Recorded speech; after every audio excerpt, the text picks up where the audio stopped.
Good afternoon. How are you today? Well, it's meddling. It's not bad. No wind. The sun is out. It's kind of nice on Martin Luther King Day. In the fisticuffs that are the Biden versus Trump, who did worse contest, Biden has to pick his way.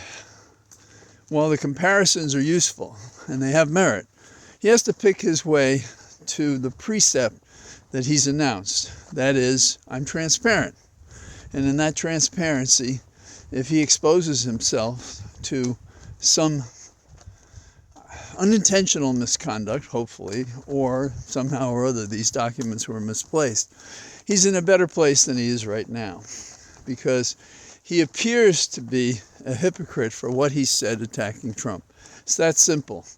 And I know people are going out and making the argument, rightly so, that what Trump did involved many more documents. It involved obstruction of justice and delay, and we're much more suspicious that the handling of those documents compromised our security than we fear could be true with Biden.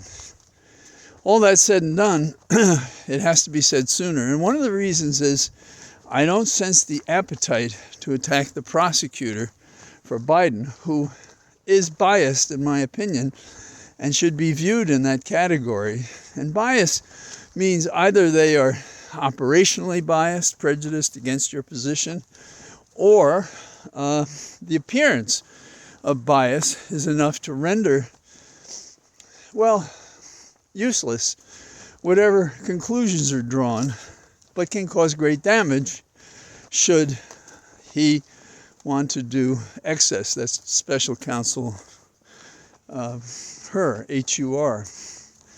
And it reminds me of Comey, who was a foil for Trump for how he mishandled Hillary Clinton's investigation to cover that Trump wanted to fire him, and then Trump admitted it after it happened. And Rosenstein was the guy who wrote the letter that permitted that to happen. And the intermediary between Rosenstein and Mueller, who then became appointed, was no less than Hur. So I've said this before, but you get the feeling we just can't do anything straight.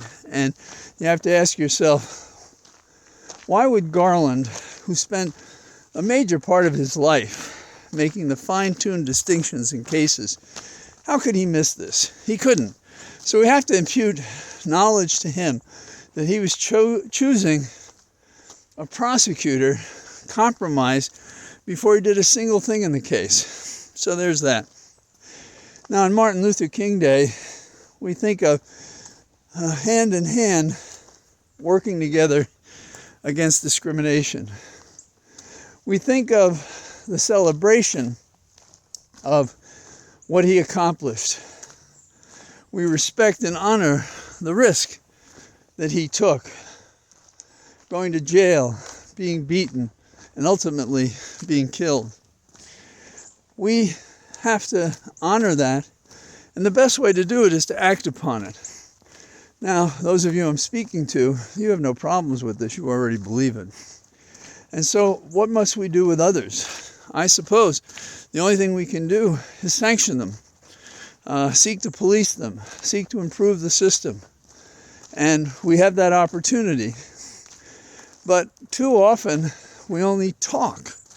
John Conyers, whom I worked with when he was in the minority and the ranking minority member on the Judiciary Committee, he would hold hearings.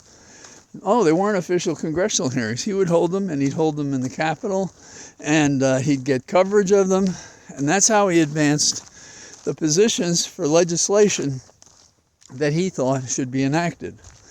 I don't think I've seen anything like that in the new breed. And let's face it, if you're not saying and acting and accomplishing, you're just taking up space. And John didn't take up space. I was lucky to work with him. And sometimes he would, we'd be at a public event, and I would just be there in case he wanted to ask a question off stage. And he'd call me out of the audience and he'd say, Attorney Flannery, what do we think about this or that? I always had an answer for him. That's not to say I would have had answers for everything he could ask. Once we did a radio show, and John Conyers, I was sitting in the studio with him, and the host was as surprised as I was when John said, well, John, what do you think of that? My lawyer Flannery, tell us what you think. And, you know, I'm not a bashful type, but it was both fun and edifying to work with John. Rest his soul. And you learned a lot of jazz. Ari teaches me something about hip-hop, but I don't seem to have the retentive powers with Ari that I had with John Conyers. So, among those of us who believe in equal rights, equal before the law, that color shouldn't matter, it's a day that we celebrate of accomplishment, because we have. But it's also a day we have to look at what's not going right. And there's kind of a taint, in my opinion, on the day when the mayor of New York goes down to the border, a spectacular deviation from his roles, and says no migrants should come to New York. Now, the migrants are not the problem.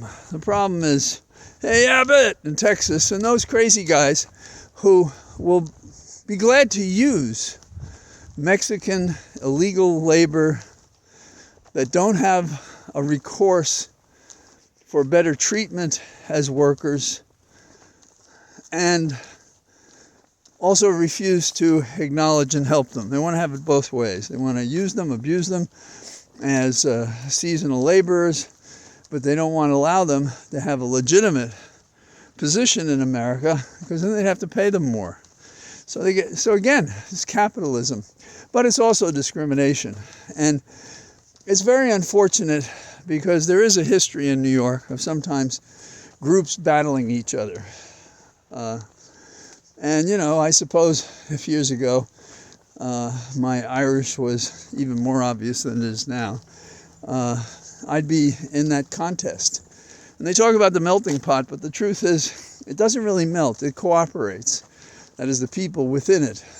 The stew that is us people in our divergence and variations and strengths and weaknesses. We're in that melting pot, but we don't melt and we don't lose our identity. And that's good.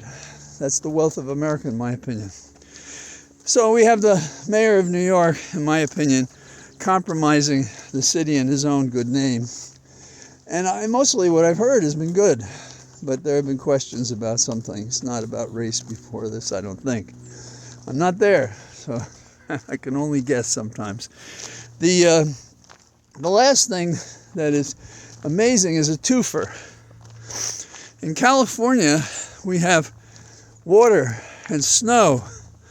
We had 2 to 4 inches, I think, of rain over the weekend, over Sunday to Monday today. We have people suffering, if you will, the atmospheric rivers that are compromising people, and I think resulted in 19 dead over the last several days. So in California, we have the phenomenon of global warming, in which the warmth of the air holds up this water, and then it can travel great distances and then release all this water on the earth that we cannot defend against, that terrorizes and kills and destroys. And you know, there's no way we're going to catch up with that problem the way we're going. We're not even going to be able to minimize it. The second thing, in contrast, is let's move to Arizona, figuratively speaking. In Arizona, they're having droughts. They don't have rain. And so the 25 trillion gallons of water in California don't exist in Arizona. And that large number is over something like 17 days to get that kind of a number. So what do we have in Arizona? We have Scottsdale telling a local community near the Rio Verde which I believe feeds into the Colorado, that they have to stop drinking. They have to conserve water. And there has been a discussion about how communities based on acres have to pull back from water use because they don't have it. So where we have it is destructed. Where we don't have it, humans are suffering. Madeleine Albright lived in this county, Loudoun County, where I am. And we get a chance to talk from time to time and appear at things. She was our former Secretary of State. And we talked about the environment because she was much interested in it. And her declaration to me, now a couple of years ago, before her death, of course, she said that if oil was what we fought about in the last century, in this century it will be water. It'll be water, it'll be air, it'll be soil. These are the things that compromise us. These are the things we're not doing enough about. So, those are a couple of things on my mind. And as I continue to walk, it gets chillier. The reduction in sunlight and the increased chill just seems to make that difference. So, here I am in my cathedral of trees. And I look forward to talking to you tomorrow if my work permits. All the best. Bye-bye.